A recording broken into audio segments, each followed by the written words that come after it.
नमस्कार बच्चों, आप सब कैसे हो? उम्मीद करती हूँ कि आप सब स्वस्थ होंगे। ईश्वर की कृपा आप पर होगी और आप घर पर ही होंगे और घर पर रहकर ही पूरी ईमानदारी और पूरी निष्ठा के साथ अपनी पढ़ाई कर रहे होंगे। तो शुरू करते हैं आज का पाठ, आज की कविता। तो बच्चों, कल हमने गोस्वामी तुलसीदास द्वारा रचित कवितावली के 2 कवित और एक सवैया जो हमारी पाठ्य पुस्तक आरोह भाग 2 में है, उस पर चर्चा की थी, उसका अर्थ ग्रहण किया था, उसका काव्य सौंदर्य किया था। आज हम गोस्वामी तुलसीदास द्वारा रचित लक्ष्मण मूर्छा और राम का विलाप, इस प्रसंग का अर्थ ग्रहण करेंगे। और मैं आप सभी को बता देती हूँ, और मुझे लगता है आप सबको पता भी होगा कि लक्ष्मण मूर्छा और राम का विलाप उनके महाकाव्य गोस्वामी तुलसीदास जी के महाकाव्य रामचरितमानस के लंका कांड से लिया गया है। तो आजकल रामायण भी चल रही है कोरोना के इस दौर में, ताकि हम सब में एक धार्मिक प्रवृत्ति, एक आध्यात्मिक प्रवृत्ति का जन्म हो, आत्मविश्वास का जन्म हो, हम कठिनाइयों से घबराएं ना, उसका सामना करें। तो इन सब के लिए बहुत से कार्यक्रम जो बहुत पहले आते थे दूरदर्शन पर और काफ़ी प्रसिद्धि भी पाई थी, फिर से वो शुरू कर दिए गए हैं। तो रामायण में लक्ष्मण मूर्छा का प्रसंग भी आ चुका है और भली भांति आप अवगत होंगे। फिर भी मैं आपको बता देती हूँ कि जब लक्ष्मण और मेघनाद का युद्ध हो रहा था, तो लक्ष्मण जी को शक्ति बाण लग गया, जिसके कारण वो मूर्छित हो गए। मूर्छित होने पर श्री राम जी बहुत दुखी हुए, क्योंकि लक्ष्मण उनके एक ऐसे भाई थे। वैसे तो चारों भाइयों में बहुत प्रेम था, आपस में एक दूसरे का बहुत आदर करते थे, एक दूसरे को पूजते थे, लेकिन फिर भी लक्ष्मण जो है वो श्री राम जी के साथ वनवास आए, जबकि लक्ष्मण जी को वनवास नहीं मिला था। तो ऐसे भाई का मूर्छित हो जाना श्री राम जी को बहुत दुखी कर देता है। तो वही विलाप, वही प्रसंग जो है यहाँ पर संकलित किया गया है हमारी पाठ्य पुस्तक में। तो शुरू करने से पहले एक बार पृष्ठभूमि हमें मालूम होनी चाहिए। तो यहाँ सामने लिखा भी हुआ है, आप पढ़ भी रहे होंगे, और मैं आपको वैसे ही समझा देती हूँ कि जब लक्ष्मण मूर्छित हो गए तो हनुमान जी लंका के सुषैण वैद्य को ले आए श्री राम जी के पास, और सुषैण वैद्य ने ये परामर्श दिया कि संजीवनी बूटी अगर लाई जाए सूर्य उदित होने से पहले पहले, तो लक्ष्मण जी का उपचार हो सकता है और संजीवनी बूटी हिमालय पर मिलेगी। श्री राम जी की आज्ञा पाकर हनुमान जी संजीवनी बूटी लेने के लिए निकल पड़े। आधी रात हो चुकी है, हनुमान जी अभी तक आए नहीं, और यह सब देखकर श्री राम जी और भी ज़्यादा दुखी हो जाते हैं, और भाई के लिए उनके अंतर्मन में जो प्रेम भरा पड़ा था वो उनके व्याकुल वचनों के माध्यम से उभर कर आता है कि हे भाई, तुम मुझसे कितना प्रेम करते थे, अब मुझसे कौन प्रेम करेगा। और जब हनुमान जी संजीवनी बूटी लेकर आ जाते हैं तो सुषैण वैद्य ने दवा बनाई और लक्ष्मण जी को पिलाई, जिससे लक्ष्मण जी की मूर्छा ठीक हो गई। हनुमान जी का श्री राम ने धन्यवाद किया, उनको हृदय से लगाकर। और रावण को जब ये समाचार प्राप्त हुआ तो बहुत परेशान हो गया, और उसने अपने भाई कुंभकर्ण को जगाया और कुंभकर्ण को सारी बात बताई कि जो घटनाएं अब तक घट चुकी थी, वो सारी कहानी कुंभकर्ण को सुनाई। कुंभकर्ण भी ज्ञानी था, रावण की भांति ही। आप सबको पता है रावण चारों वेदों का ज्ञाता था, लेकिन अहंकार के वशीभूत होकर वो अपने ज्ञान को भूला बैठा, उनके द्वार बंद कर बैठा। तो कुंभकर्ण ने रावण से कहा कि तुम तो साक्षात जगदम्बा का हरण करके ले आए हो, अब तुम्हारा कल्याण होना असंभव है। तो ये एक तरफ से सार है पूरे के पूरे प्रसंग का जो हमारी पाठ्य पुस्तक में दिया गया है। ये अवधी भाषा में लिखी गई है। कवितावलिका हमने पढ़ा था वो तुलसीदास ने ब्रज भाषा में लिखी थी, और लक्ष्मण मूर्छा और राम का विलाप अवधी भाषा में लिखा गया है। तो शुरू करते हैं। दोहा चौपाई में है ये सब। तो सर्वप्रथम दोहा इसमें दिया गया है। तव प्रताप उर राखी प्रभु जहियो नाथ तुरंत, अस्कई आय सुपाय पद बंदी चलो हनुमंत, भरत बाहुबल सील गुण प्रभु पद प्रीति अपार, मन महु जात सराहत पुनि पुनि पवन कुमार। तव प्रताप, आपका प्रताप, उर अर्थात हृदय, पद चरण, आयसु आज्ञा, प्रीति प्रेम, पुनि पुनि बार बार, पवन कुमार श्री हनुमान जी के लिए, सराहत प्रशंसा करना। तो हनुमान जी जब संजीवनी बूटी लेकर आ रहे थे और अयोध्या के ऊपर से जब वो गुजरते हैं तो भरत जी से उनकी मुलाकात होती है, और भरत जी को वो सारा किस्सा सुनाते हैं कि कैसे लक्ष्मण मूर्छित हो गए। तब भरत ने कहा कि मैं आपकी सहायता करता हूँ, मैं आपको अपने बाण पर बैठाकर शीघ्र ही लंका पहुँचा देता हूँ। लेकिन हनुमान जी ने कहा कि श्री राम जी और आपके प्रताप को ध्यान में रख के मैं तुरंत चला जाऊंगा। तब उस छोटी सी मुलाकात में हनुमान जी ने भरत जी के चरित्र को जाना कि वो अपने बड़े भाई श्री राम जी से कितना ज़्यादा प्रेम करते हैं, कितना अधिक प्रेम करते हैं। और भरत में अहंकार बिल्कुल भी नहीं है, शालीन है और प्रतापी है, शक्ति हैं। तो ये सब गुण नज़र आते हैं। तो वही यहाँ पे किस्सा है कि जब वो भरत से विदा होते हैं कि तव प्रताप और राखी प्रभु जहियो नाथ तुरंत, हनुमान जी भरत से बोले हे नाथ, हे प्रभु, आप बड़े प्रतापी हैं, यह बात मन में धारण करके मैं आप यहाँ से तुरंत चला जाऊँगा। अस्कय आय सुपाई पद बंदे चलो हनुमंत, ऐसा कहकर भरत के चरणों की वंदना करके उनसे आज्ञा लेकर हनुमान जी लंका की ओर चल पड़े। भरत बाहुबल सील गुण प्रभु पद प्रीति अपार, मन महु जात सराहत पुनि पुनि पवन कुमार। कि श्री हनुमान बार बार मन में भरत जी के गुणों की प्रशंसा कर रहे हैं। कौन से गुण? बल, बाहुबल, सील गुण। कि भरत जो है उनमें बाहुबल है, उनकी भुजाओं में बहुत ताकत है, लेकिन उनका व्यवहार बहुत कोमल है, शालीन है। और प्रभु के चरणों में, मतलब श्री राम जी के चरणों में, अपने भाई के चरणों में बहुत प्रेम है उनके मन। तो इन सब गुणों की हनुमान जी बार बार सराहना करते हुए चले जा रहे हैं। अब चौपाइयाँ शुरू होती हैं। तो वहाँ श्री राम जी विलाप कर रहे हैं, लक्ष्मण को गोद में लिया हुआ है और उनसे बात कर रहे हैं। उहाँ राम लक्ष्मणी है निहारी, बोले वचन मनुज अनुसारी, अर्ध रात गए कपि नहीं आयो, राम उठाई अनुज उरलाए। तो उधर लंका में राम ने मूर्छित लक्ष्मण की ओर देखा, बोले वचन मनुज अनुसारी, और मानव के अनुसार, एक मनुष्य के अनुसार जो है शोक भरे वचन अपने भाई से कहने लगे।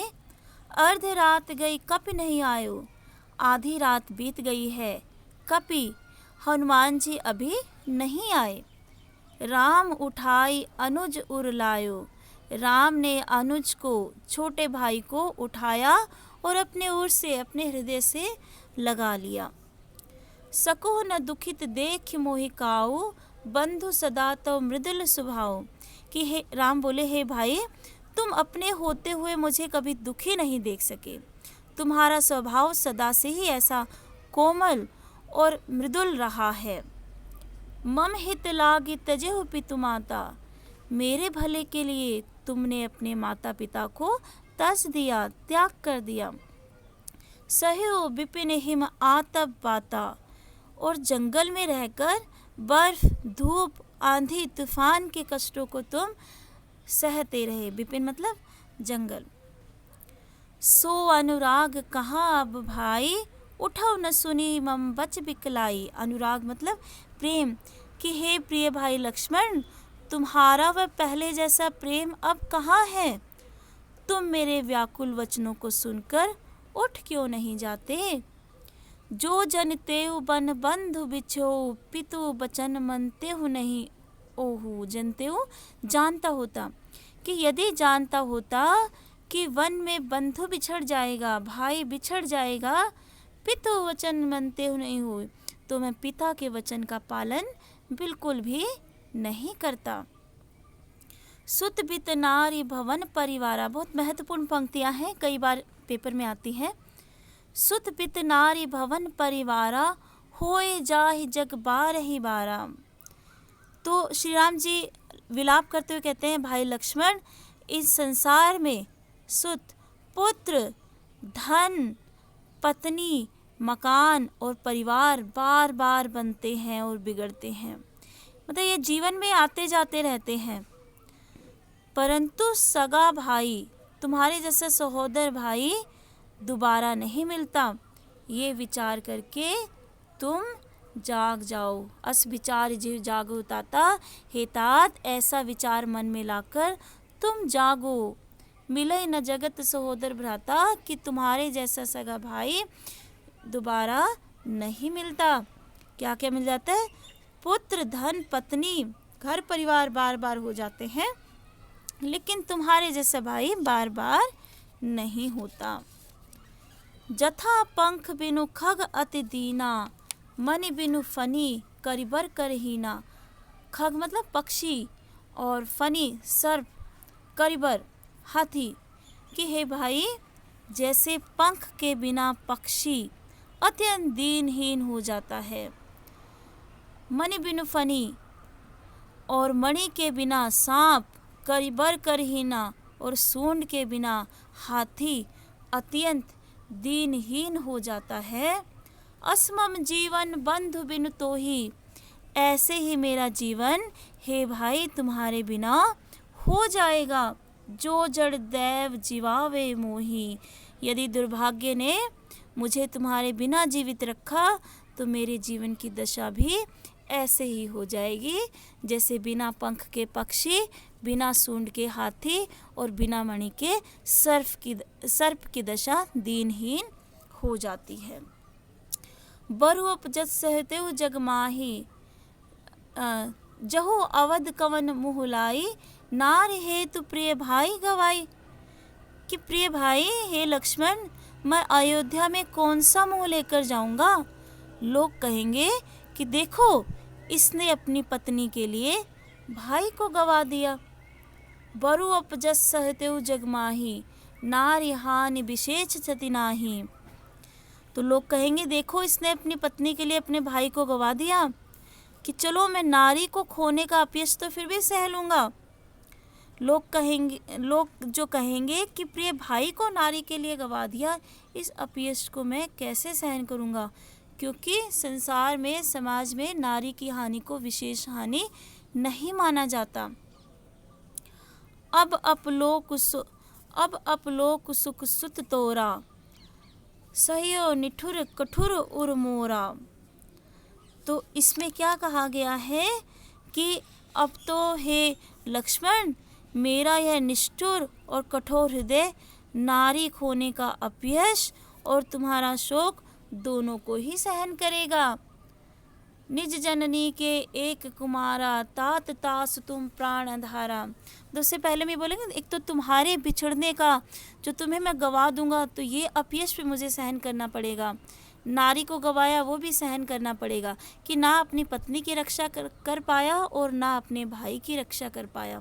और अगर तुम्हें छोड़कर मैं पत्नी को लेकर जाऊंगा, तब तो और भी ज़्यादा अपयश सहन करना होगा मुझे, कि नारी के लिए प्रिय भाई को गवा दिया। निज जननी के एक कुमारा, कि तुम तो अपनी माता के एक ही पुत्र हो। तात तास तुम प्राण आधारा, हे भाई तुम तो उनके जीने का आधार हो, सहारा हो। सोपसी मोहि तुम्हें गही पानी, सब विधि सुखद परम हित जानी। गही पानी मतलब तुम्हारा हाथ मेरे हाथों में देकर कि हे लक्ष्मण, तुम्हें हर प्रकार से सुखदायी और हितैषी मानकर ही तुम्हारी माता ने तुम्हारा हाथ पकड़कर मेरे हाथ में सौंपा था। उतरु काहु देहु तहि जाई, अब मैं तुम्हारी माता को जाकर क्या उत्तर दूंगा। उठी किन मोहि सिखाहु भाई, हे भाई उठते क्यों नहीं, मुझे सिखाते क्यों नहीं। बहुविधि सोचत सोच विमोचन, श्रवत सलील राजीव दल लोचन। सलील मतलब पानी, राजीव दल लोचन, लोचन मतलब आँखें, कमल के समान आँखें। तो यहाँ पे दूसरी लास्ट अंतिम पंक्ति से हम लेंगे, उमा एक अखंड रघुराई, नरगति भगत कृपाल दिखाई। तो रामचरितमानस में भगवान शिव ये कथा माता पार्वती से कह रहे हैं। तो भगवान शिव ने पार्वती जी से कहा कि देखो, वे राम तो स्वयं में संपूर्ण है, अखंड है, उनका कभी नाश नहीं हो सकता, ठीक है। लेकिन अपने भक्तों पर कृपा करते हुए नर लीला दिखा रहे हैं। उनके कमल जैसे आँखों से आंसू बह रहे हैं और सब प्रकार की चिंता से अपने भक्तों को मुक्त करने वाले। बहुविधि सोचत सोच विमोचन मतलब सबकी चिंताओं को दूर करने वाले आज बहुविधि बहुत प्रकार से चिंता में पड़े हुए हैं। तो यहाँ पर ये शब्दार्थ मैंने यहाँ लिख दिए हैं, बीच बीच में मैंने आपको बता भी दिए थे। तब तुम्हारा प्रताप यश उर हृदय आयसु आज्ञा पद चरण बंदी वंदना। तो ये आप सब यहाँ देख सकते हैं, ये सारे के सारे शब्दार्थ।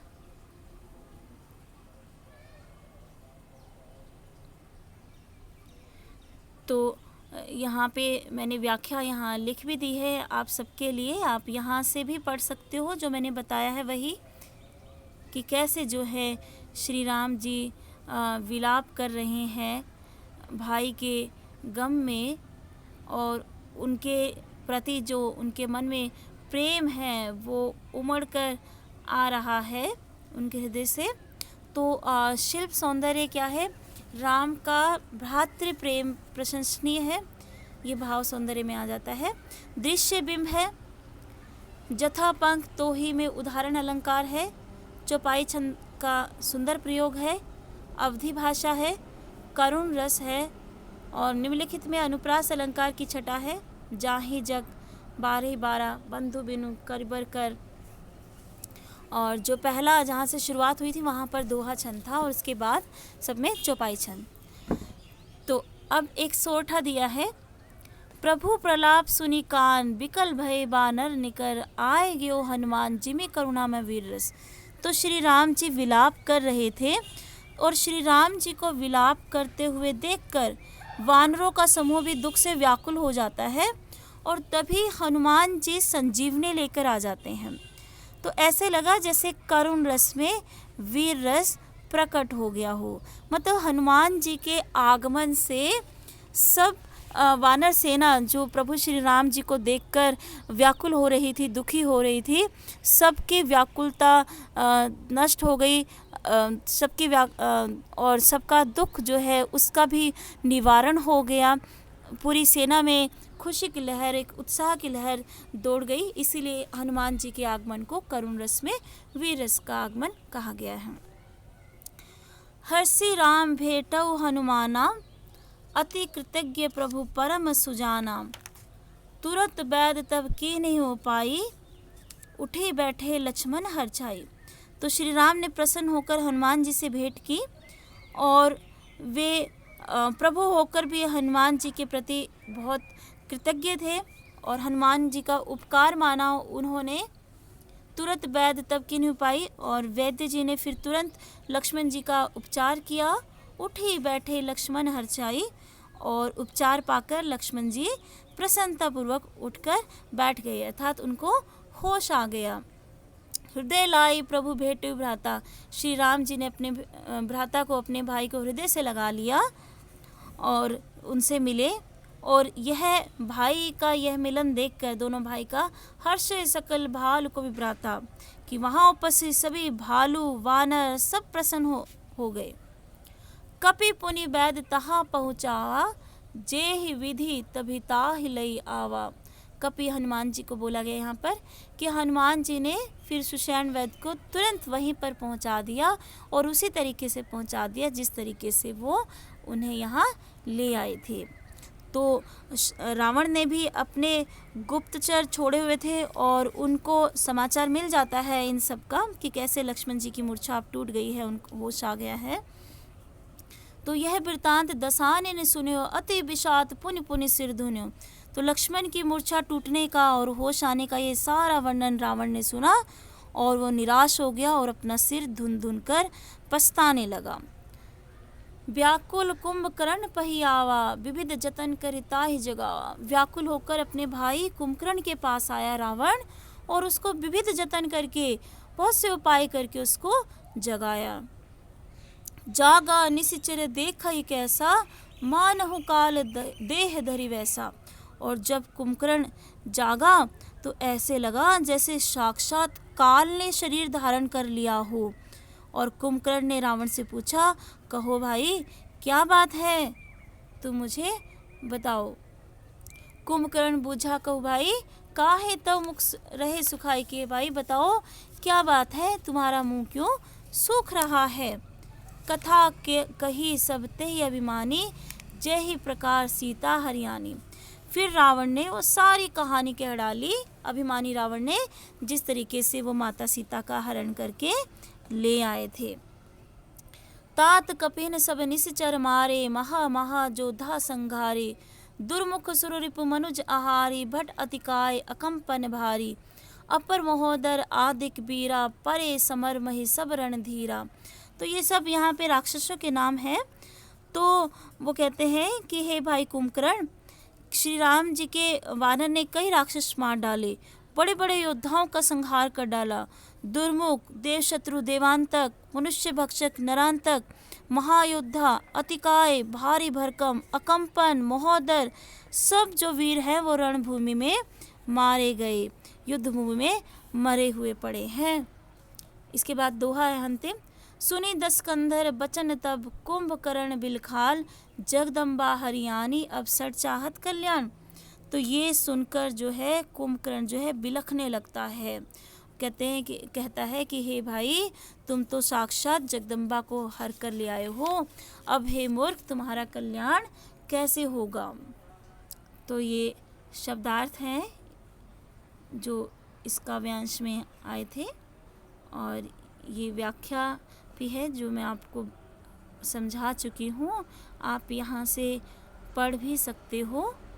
तो इसका शिल्प सौंदर्य अवधी भाषा में रचना की गई है। कवितांश में करुण रस है, आय गयो हनुमान जी में करुणा में वीर रस में उत्प्रेक्षा अलंकार है और इसमें उपमा अलंकार भी है, दोनों ही हैं। अगर हम इसको कहते हैं कि मानो हनुमान जी का आगमन ऐसे हुआ जैसे करुण में, मानो करुण रस में वीर रस आ गया हो, तो उत्प्रेक्षा भी है और उपमा की जैसे करुण रस में वीर रस समा गया हो। अति विषाद पुनि पुनि सिर धुने, यहाँ पर सिर धुनना मुहावरे का प्रयोग हुआ है। जागा निशिचर देखई कैसा, मानहु काल देहु धरि वैसा, उत्प्रेक्षा अलंकार। जगदम्बा हरियाणी अब सर चाहत कल्याण, विरोधाभास अलंकार है इसमें। तो ये पुनरावृत्ति कि शोकग्रस्त माहौल में हनुमान के अवतरण को करुण रस में के बीच वीर रस का आविर्भाव क्यों कहा गया है। अब आप सब समझ गए होंगे कि जब सभी लोग लक्ष्मण के वियोग में करुणा में डूबे थे तो हनुमान ने साहस किया, उन्होंने वैद्य द्वारा बताई गई संजीवनी लाने का प्रण किया।